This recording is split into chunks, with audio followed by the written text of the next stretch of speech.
Hey all, welcome back to SLB Basement Bourbon Bar. I hope you had a fantastic weekend. Guess what we have today? You got your annual Yes. baby there. Yeah, the annual release here, the annual Wild Turkey Master's Keep release.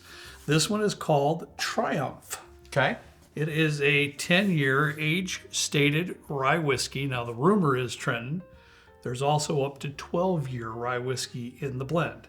Oh, it's a blend. Okay. But it is 10-year age stated, which is the oldest rye whiskey ever released by Wild Turkey.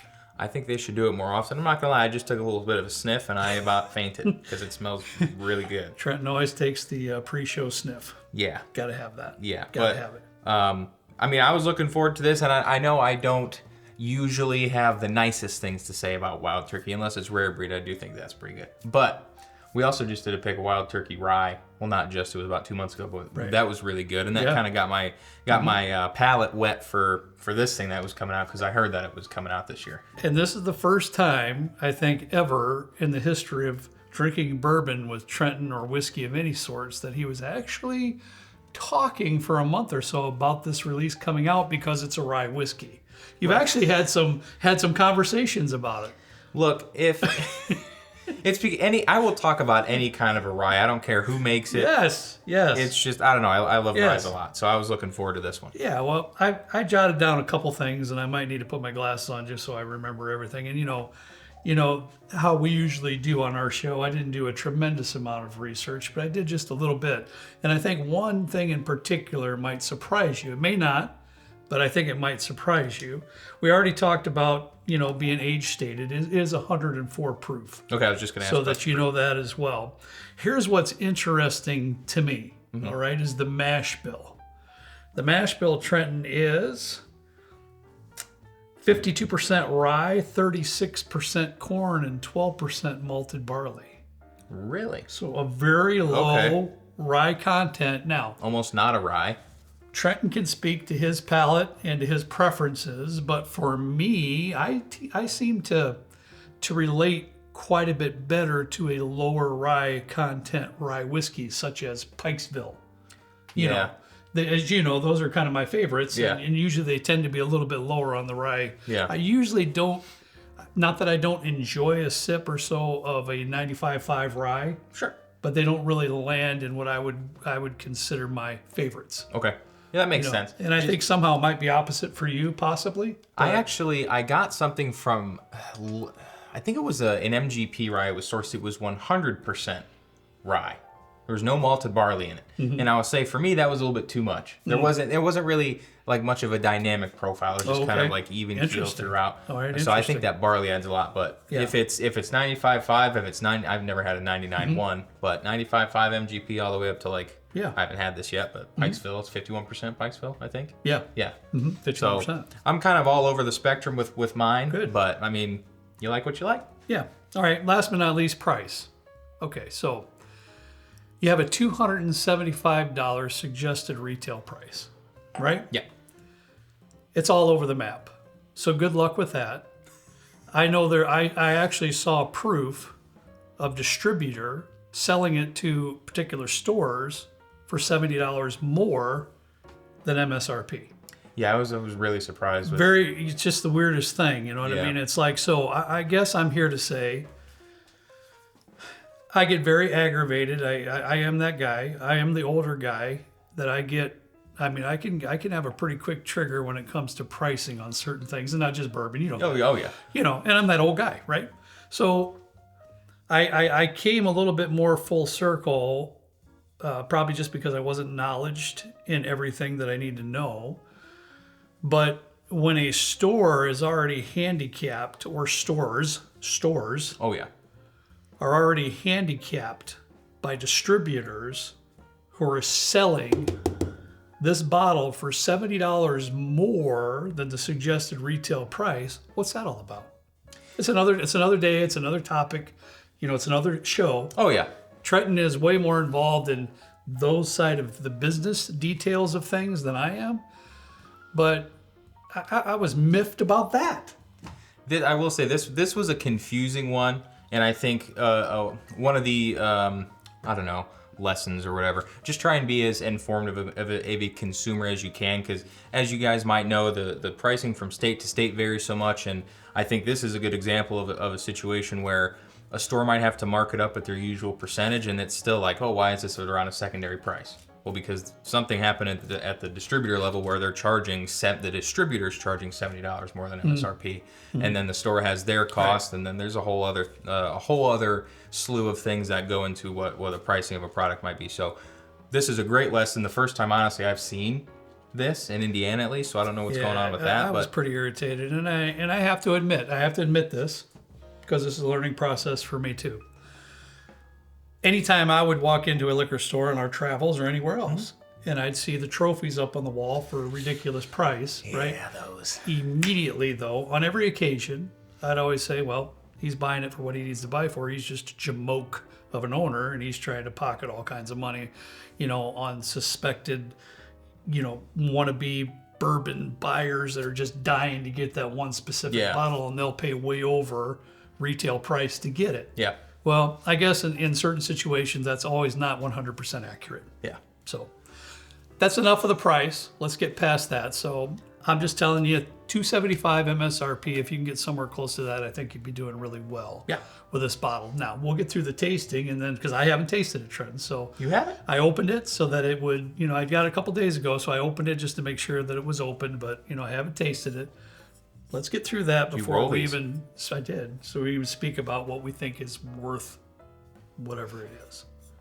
So right off the bat, I'll just say this: you have so many great options. Like Bullet just came out with a 12-year rye that was $80, and there's a multitude of other options that are very nicely age stated. Knob Creek 10 just came out, and that was what? $75. So right off the bat, when I hear $275, this is $200 more than like a Knob Creek.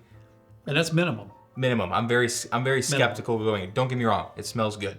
So I'm not going to try and ruin my perception here, but as you folks know, we're always honest, and that was proven last year on the Master's Keep release, The Voyage. Yeah, that was right. When neither one of us were very fond of that one.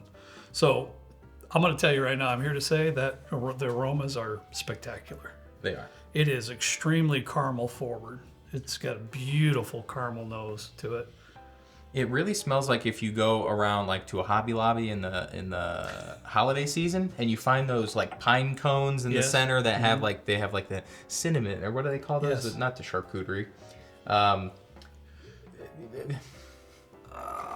It comes in the bowls, and then what are we doing here? What are we doing? It comes in the bowls. What is it? I always get it confused with the toilet terms. Right? With like that spray that you spray on top of the water. It's coming to me. I'm not doing anything until I figure this out. Kyle, you can cut this out if you need to. You keep thinking. First and foremost, as you all know, when I smell the aromas of any whiskey whatsoever, I'm searching immediately for the sweetness. That's just me. That's what I do. And immediately I'm hit with that beautiful caramel note. But then it evolves into your typical rye notes that you would get, a little bit herbal, a tiny bit of spearmint actually on the very end of that whiff too. It's like if you have a friend in school that has a pack of gum. It smells like the pack of gum. It's not like super spearminty, but it's got like a nice waft. It really lends to the balance of the nose, honestly. Why do I keep wanting to say alfalfa? It's not. Yeah, I'll get it. I'm gonna catch it sometime. When you're 60 years old, for all the people out there that are roughly my age, am I right? It takes a few minutes once in a while to remember what you're trying to think about. Anyways. This smells really good. I'm sending it. Yeah. Butterscotch. It's really maybe. Yeah. I don't know. There's all kinds of wonderful leaning towards bourbon aromas coming out of here.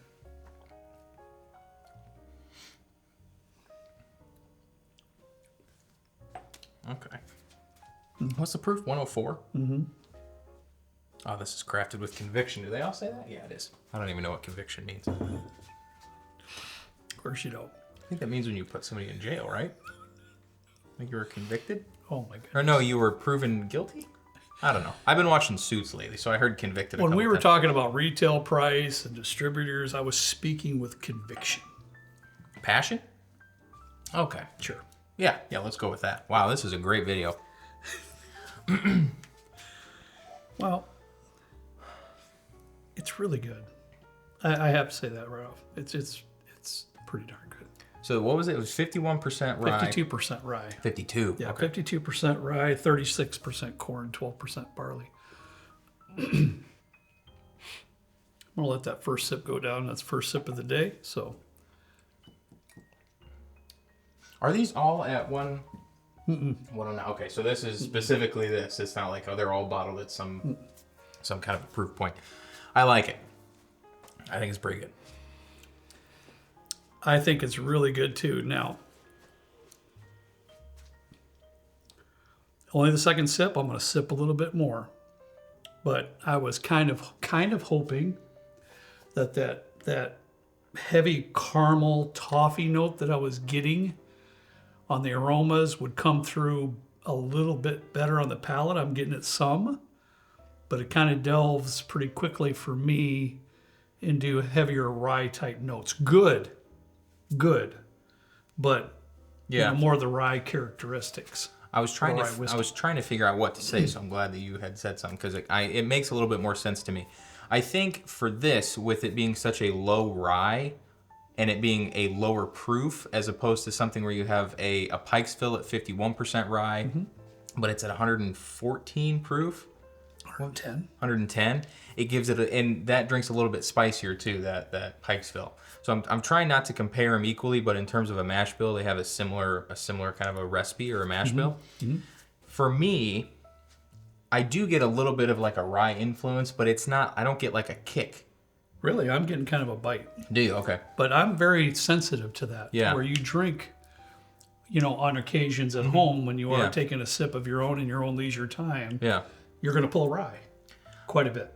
I could see why you like this as much as you do, or as much as it seems that you do. Because for me, I drink, like I've said before, I drink a lot of rye at home. So when I usually pull a rye, it's something that's a little bit higher of a proof, maybe something like a Pike's Fill, or something that has more of a rye or more rye in the mash bill. So it's a little bit more piney. It's a little bit more peppery, bitey. It just depends on what it is. But I think this is good. Yeah. I'm not mad about it. Yeah, no, I'm not either. That's for sure. On the third or fourth sip there, whatever's on, I am getting a little bit more of that caramel toffee note at the front of the palate. Then immediately that goes into more of those, true characteristic notes of a rye whiskey. I'm getting a little bit more herbal note, a little bit of that mint, just a tiny bit on the very back end.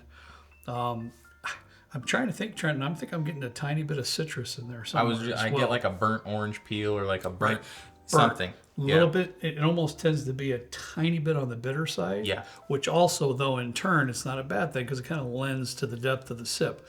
One thing I did notice after a few sips, I do find this to be a good texture.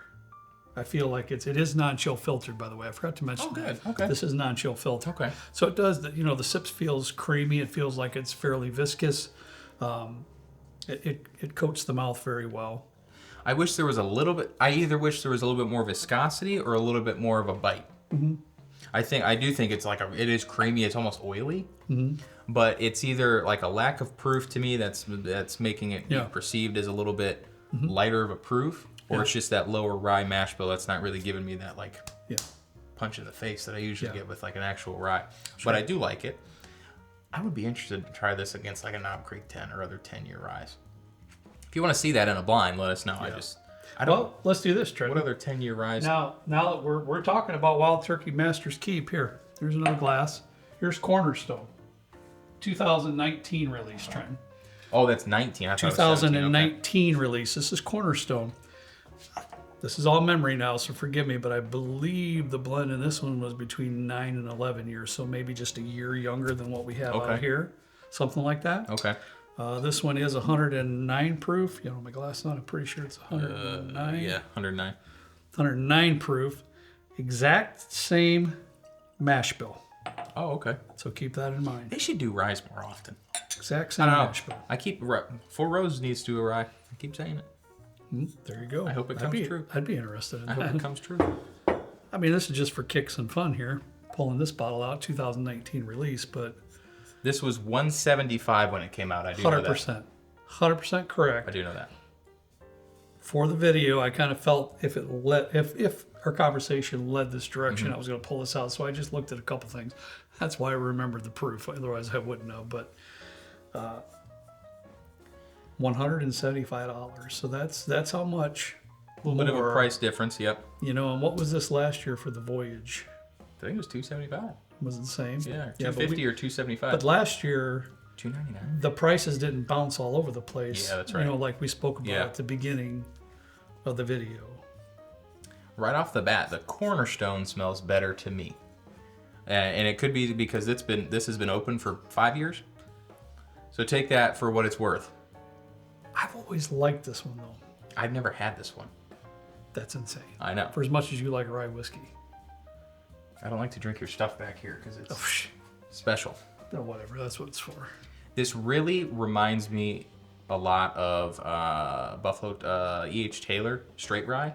How it's got this really sweet, tarty, confectionery, grapey type of a thing going on to it. And it just seems all around sweet. Very curious what you're going to say about this because I have my thoughts already. Oh, that gets lost in the palate though. Dude, I was expecting a lot more with the nose. Yeah. I think this might be better. But yeah. What I'm not getting in this one, now I like it, guys. I really do. I like this too. But I find my personal sip to lend towards completely 100% rye whiskey characteristics. What I'm gaining in a little bit more age here is that caramel and toffee note that comes with it. I don't find that at all in here. It's pretty woody, this one. It is. A little bit drier on the back end too, and a little bit woody. Let's get back to that. I'm going to get back to that too because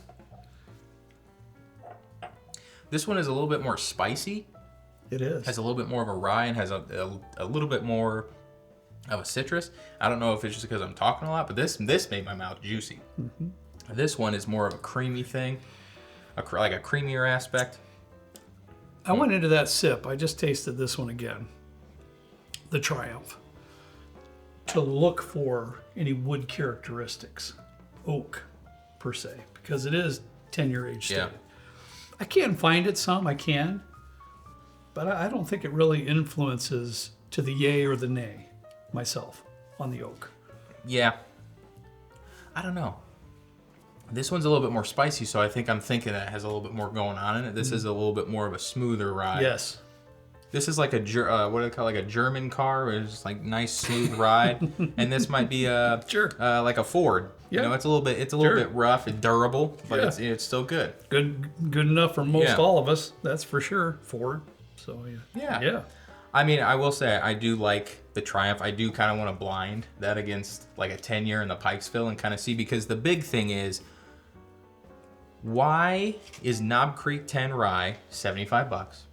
Why is this $200 more? Is it because of the box? I'm sure some of it has to do with the branding and like all this other stuff. But as we've seen with the Master's Keeps in the last two, they're pushing $300. Well, depending on how much you can even get it for. And who owns Wild Turkey? Yeah, Campari. Okay. So. Yeah. That's okay.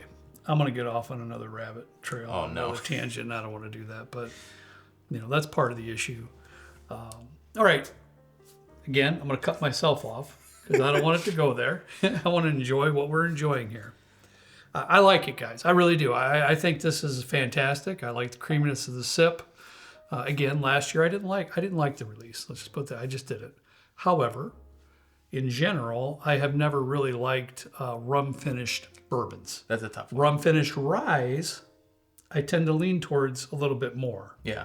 Rum finished bourbons from any distiller I haven't really enjoyed. I haven't either. So that's just my personal palate. I know some of the folks in our Discord really enjoyed it. Oh yeah. Yeah, and that's fantastic. We always like that. We'd rather, if you make a purchase, especially something like this, we'd rather you love it and disagree with me. Yeah. Than not like it. So that's probably part of my palate. So I'm happy in the fact that at least that I like this. You're good. I know I'm going to enjoy it. It will sit up in that shelf. It'll probably be another one that'll sit up there for 4 or 5 years. Oh yeah. So it'll open up, nicely. And it'll probably might even a few months down the road might even open up even a little bit better than what it is right now. And it's a good bottle. It really is. So now, ask myself this question. I'll ask you this question. Is it worth the price? Now, with these highly allocated limited release, and especially the direction that these Wild Turkey masters keep, quit following that man.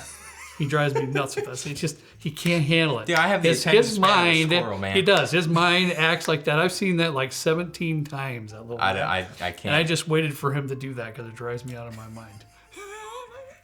I had it's a moth. Actually, I had the patience of Job for the most part. There. And there. He's done. All right. We win. Job? Yeah, I got the patience What, from of Job, Arrested bro. Development? No, bro, from the Bible. Oh. It's another Bible story, Trenton. Oh, I got to teach that kid some more stuff. Oh. Where Trenton has about, how much patience? None. About 0. Yeah. Yeah, and he's always been that way. It's bad. That's just how he's wound. It's bad. That's okay. What were we saying? The price. We're basically talking about the price. You know, what is, I mean, if you really want me to be realistic and you want to be 100% honest, no, it's not worth $275. No, it's not. No. Of course it's not. But I think it's a very good whiskey. I've really enjoyed it. Here's the, and I thought about what I might say. I really did about this. Okay. More than I thought about any of these notes I wrote down. Okay. I personally probably would have passed on this. Okay. Had I not had the rest of them in the collection. Okay, so that's me. That's 100% honesty on camera. Yeah. At this price point, with the distributors in our area selling them for $70 more than what the MSRP even really is. So it's like, I personally would have passed on this bottle had I not had the rest of them. Yeah. You know, I pretty much have them all. Yep. So it fills in that collection for me. Now, I'm sure there's tons of people out there that will purchase this, and truly, it is a bottle that you can keep on the shelf for 4 or 5 years, pull it out with on special occasions and, you know, different friends that you want to share it with, and really enjoy it for a long period of time. So the cost factor and the enjoyment factor is truly based on your experience, right? Yeah. So that's something you have to weigh, you know, on your own accord. This is just our opinions. Now you, sir. Yeah, if I was given the opportunity to purchase this myself, I would pass. I think this is a solid $100 to $120 bottle for a limited release. I would not pay any more than that, I don't think. I mean, again, it's very good. I think for somebody that is kind of new into ryes a little bit or prefers a rye that isn't as spicy or peppery or has that kick to it, I think this is a great choice. But I also think there's a lot of better choices for far cheaper that aren't going to break the bank that you can find readily available without overpaying. But like you said, if you feel good about the price that you paid, that's all that matters at the end of the day. But if you're kind of looking for a solid 10-year rye or something that could go hand in hand with this, we'll come up with a couple and blind them on Friday. But I think for me, unless I think that would be a good blind. I think it would. If you'd like to see it, please let us know. Yeah, because we want to, we want to put content out there that you folks want to see too. But I think that would be a lot of fun. I think so. It really would be. But yeah, past $120, which I know this is never going to be. I would personally not be a buyer. Even though I love ryes, I think this is not as good as some of the other stuff that you can get for a far cheaper price point. Well, if I'm going to be 100% honest, as I always am, I'm going to lay this out on you too. Uh-oh. I prefer Pikesville over that bottle. I do too. So Pikesville, I There don't. you go. I kind of want to try this specifically to see how it compares against Knob Creek 10, but I would pick Pikesville all day long. I'd pick New Riff, Bottled and Bond Rye all day long over this. But that's just my preference. Let us know in the comments if you were able to try this or were able to pick it up. I'd be curious to see what people are paying state by state, because it seems to be It's all over the map. all over the map with this All one. over the map. And it's confusing, specifically me, because I have a little bit of an idea of how this stuff works, and I'm still not fully understanding what's going on with this one. But Completely lost for me. let us know in the comments. But yeah. All right, guys. That's all we have for you today. Boy, I hope you enjoyed it. Have a fantastic week. And as always, we ask you to please drink responsibly. See you next time right down here with Trent and me in the good old basement bourbon bar. I was looking at the camera anyway. Oh, were you? I thought you looked at a fly over there. All right. See you later.